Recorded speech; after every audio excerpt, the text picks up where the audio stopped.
Hi all, അസ്സലാമലൈക്കും. Welcome back to Silnas kitchen. ഇന്നത്തെ recipe പാല് കൊണ്ട് വളരെയധികം ടേസ്റ്റി ആയിട്ടുള്ള ഒരു വെറൈറ്റി ആയിട്ടുള്ള ഒരു അടിപൊളി പലഹാരത്തിൻ്റെ റെസിപ്പിയാണ്. കുട്ടികൾ ചോദിച്ച ഉടനെ തന്നെ നമുക്ക് ഉണ്ടാക്കി കൊടുക്കാൻ പറ്റും. നല്ല സിമ്പിളായിട്ടുള്ള വളരെയധികം ടേസ്റ്റി ആയിട്ടുള്ള നാവിൽ അലിഞ്ഞിറങ്ങുന്നൊക്കെ പറയുന്ന പോലത്തെ നല്ലൊരു ടേസ്റ്റി ആയിട്ടുള്ള പലഹാരമാണ്. അപ്പോൾ ഇതെങ്ങനെയാണ് തയ്യാറാക്കുന്നതെന്ന് അറിയാനായിട്ട് വീഡിയോ സ്കിപ്പ് ചെയ്യാതെ മുഴുവനായിട്ടും കണ്ടേക്കണേ. റെസിപ്പിയിലോട്ട് കിടക്കുന്നതിന് മുമ്പായി സിൽനാസ് കിച്ചൺ ചാനൽ ആദ്യമായിട്ട് കാണുന്നവരാണെങ്കിൽ പ്ലീസ് ഒന്ന് സബ്സ്ക്രൈബ് ചെയ്തേക്കണേ. ഒപ്പം തന്നെ നിങ്ങൾക്ക് ഈ വീഡിയോ ഇഷ്ടപ്പെടുകയാണെങ്കിൽ ഒരു ലൈക്ക് ചെയ്യാനും മറക്കരുത്. അപ്പോൾ ആദ്യം തന്നെ ഈ ഒരു പലഹാരം തയ്യാറാക്കുന്നതിന് വേണ്ടിയിട്ട് സ്റ്റൗവിലേക്ക് ഒരു പാൻ വെച്ച് കൊടുത്തിട്ടുണ്ട്. ഇപ്പോൾ ഫ്ലെയിം ഓണാക്കി കൊടുക്കേണ്ടതില്ല. ഇനി ഇതിലേക്ക് ഞാൻ ഒഴിച്ചു കൊടുക്കുന്നത് 250 ml കപ്പിൻ്റെ അളവിൽ 3 കപ്പ് പശുവിൻ പാലാണ്. ഒട്ടും തന്നെ വെള്ളം ചേർക്കാത്ത നല്ല കട്ടിയായിട്ടുള്ള പാലാണ് എടുത്തിട്ടുള്ളത്. അങ്ങനെ വേണം എടുക്കാനായിട്ട്, എന്നാലാണ് നല്ല ടേസ്റ്റ് കിട്ടുള്ളൂ. പാൽ നല്ല കട്ടിയായിട്ടിരുന്നാൽ മാത്രമേ ഈ ഒരു പലഹാരം നല്ല കറക്റ്റ് പരുവത്തിന് നല്ല പെർഫെക്റ്റ് ആയിട്ട് കിട്ടുള്ളൂ. ഇനി ഞാൻ ഇതിലേക്ക് ഇട്ട് കൊടുക്കുന്നത് പാൽപ്പൊടിയാണ്. 60 ml കപ്പിൻ്റെ അളവിൽ 3/4 കപ്പാണ് ഇട്ട് കൊടുക്കുന്നത്.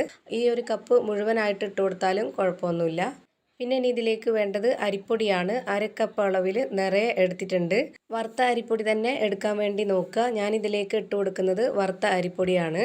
ഈ ഒരു പലഹാരത്തിന് ഇനി നല്ലൊരു മണത്തിന് വേണ്ടിയിട്ട് ഒരു 3 ഏലക്ക ഇട്ട് കൊടുക്കുന്നുണ്ട്. പിന്നെ ഇത് നല്ല മധുരത്തിൻ്റെ പലഹാരം ആയതുകൊണ്ട് തന്നെ ഞാൻ ഇതിലേക്ക് 1/4 കപ്പ് അളവിൽ 2 കപ്പ് പഞ്ചസാരയാണ് ഇട്ട് കൊടുക്കുന്നത്. നമ്മുടെ വീട്ടിൽ തന്നെ തയ്യാറാക്കുന്നതായതുകൊണ്ട് നമുക്ക് ഇഷ്ടമുള്ളതിനനുസരിച്ച് മധുരം കൂട്ടിയും കുറച്ചും തയ്യാറാക്കി എടുക്കാം. അപ്പോൾ ഓരോരുത്തർക്കും ഇഷ്ടമുള്ള രീതിയിൽ മധുരം ചേർത്ത് കൊടുക്കാവുന്നതാണ്. ഇനി ഈ ഒരു മധുരത്തിനെ ഒന്ന് ബാലൻസ് ചെയ്യാനായിട്ട് ഒരു നുള്ള് ഉപ്പും കൂടെ ഇട്ട് കൊടുക്കുന്നുണ്ട്. ഇനി നമുക്ക് ഫ്ലെയിം ഓണാക്കി കൊടുത്തതിന് ശേഷം ഒരു വിസ്ക് വെച്ചിട്ട് നല്ല രീതിയിൽ ഇതുപോലെ ഇളക്കി കൊടുത്തുകൊണ്ടിരിക്കണം. ഹൈ ഫ്ലെയിമിലാണ് ഞാൻ വെച്ച് കൊടുത്തിട്ടുള്ളത്. ഈ ഒരു ഫ്ലെയിമിൽ തന്നെ വെച്ചിരുന്നാലും കുഴപ്പമൊന്നുമില്ല. പക്ഷേങ്കിൽ കൈ വിടാതെ ഇതുപോലെ നന്നായിട്ട് ഇളക്കി കൊടുത്തുകൊണ്ടേയിരിക്കണം. ഇതിൻ്റെ ഒരു ഭാഗത്ത് മാത്രമല്ല, ഇതുപോലെ ഹൈ ഫ്ലെയിമിൽ വെച്ചിട്ട് എല്ലാ ഭാഗവും ഒരുപോലെ നന്നായിട്ട് ഇളക്കി കൊടുത്തുകൊണ്ടേയിരിക്കുക. ഒരു ഭാഗം മാത്രമാണ് ഇളക്കി കൊടുക്കുന്നതെങ്കിൽ മറ്റേ ഭാഗം കട്ട പിടിക്കാനും കരിയാനൊക്കെ സാധ്യതയുണ്ട്. ഇപ്പോൾ ദാ ഈ ഒരു മിക്സ് ഇതുപോലെ നന്നായിട്ട് കുറുകി വരുന്നുണ്ട്. ആ ഒരു ടൈം ആകുമ്പോൾ നമുക്ക് ഒന്ന് ലോ ഫ്ലെയിമിൽ ഇട്ട് കൊടുത്തിട്ട് പെട്ടെന്ന് തന്നെ ഇതിലേക്ക് ഒരു 2.5 സ്പൂൺ അളവിൽ നെയ്യ് ഒഴിച്ചു കൊടുക്കുന്നുണ്ട്. ഇനി ഇതിൻ്റെ ഫ്ലെയിം കൂട്ടി വെക്കേണ്ട ആവശ്യമില്ല. ഇനി ആ ഒരു ലോ ഫ്ലെയിമിൽ തന്നെ ഇട്ട് വെച്ചിട്ടാണ് ഇത് ഏത് പരുവത്തിലാണോ നമ്മൾ റെഡിയാക്കി എടുക്കുന്നത് ആ ഒരു പരുവം വരേക്കും നമ്മളിത് ഇളക്കി കൊടുക്കുന്നത്. നെയ്യ് ഒഴിച്ചു കൊടുത്ത ഉടനെ തന്നെ വീണ്ടും നന്നായിട്ട് ഇളക്കി കൊടുത്തുകൊണ്ടേയിരിക്കണം. ഒന്ന് ഇതുപോലെ കുറുകി കിട്ടിക്കഴിഞ്ഞാൽ പിന്നെ ബുദ്ധിമുട്ടൊന്നുമില്ല. പെട്ടെന്ന് തന്നെ അത് നന്നായിട്ട് കട്ടിയായിട്ട് വരും. അപ്പോൾ ഇനി നമുക്ക് ഇതിൻ്റെ ആ ഒരു വിസ്ക് മാറ്റിയതിന് ശേഷം ഇതുപോലെ ഒരു സ്പാച്ച് വെച്ചിട്ട് നന്നായിട്ട് ഇളക്കി കൊടുത്താൽ മതിയാവും. ഇത് നമുക്ക് പശുവിൻ പാലിൽ മാത്രമല്ല തേങ്ങാപ്പാലിൽ വേണമെങ്കിലും ചെയ്തിട്ടെടുക്കാവുന്നതാണ്.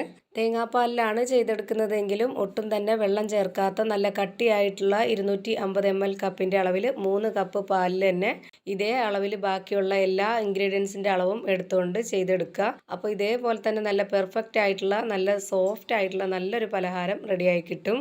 ഇപ്പോൾ ഞാനിതിലേക്ക് ലാസ്റ്റായിട്ട് 1 സ്പൂൺ അളവിൽ നെയ്യ് കൂടി ഒഴിച്ചു കൊടുത്തതിന് ശേഷം ഇതാ ഈ ഒരു പരുവത്തിലാണ് റെഡിയാക്കി എടുത്തിട്ടുള്ളത്. ഇതിപ്പോൾ കാണുമ്പോൾ തന്നെ നിങ്ങൾക്ക് മനസ്സിലായിട്ടുണ്ടാവും ഇതിൻ്റെ കറക്റ്റ് ആയിട്ടുള്ള പരുവം. അപ്പോൾ ഇത്രയും മതിയാവും. ഇനി നമുക്കിതിൻ്റെ ഫ്ലെയിം ഓഫ് ചെയ്ത് കൊടുക്കാം. ഓഫ് ചെയ്തതിന് ശേഷം ഉടനെ തന്നെ നമ്മളിത് ഏത് പാത്രത്തിലാണോ സെറ്റാക്കാൻ വേണ്ടി വെക്കുന്നത് ആ ഒരു പാത്രത്തിലേക്ക് മാറ്റണം. ഞാനിപ്പോൾ ഇത് കേക്കിൻ്റെ മൗൾഡിലാണ് സെറ്റ് ചെയ്യുന്നത്. അപ്പോൾ അതിനായിട്ട് കുറച്ച് നെയ്യ് ഒന്ന് സ്പ്രെഡ് ആക്കിയിട്ടാണ് ഇതിട്ട് കൊടുത്തിട്ടുള്ളത്.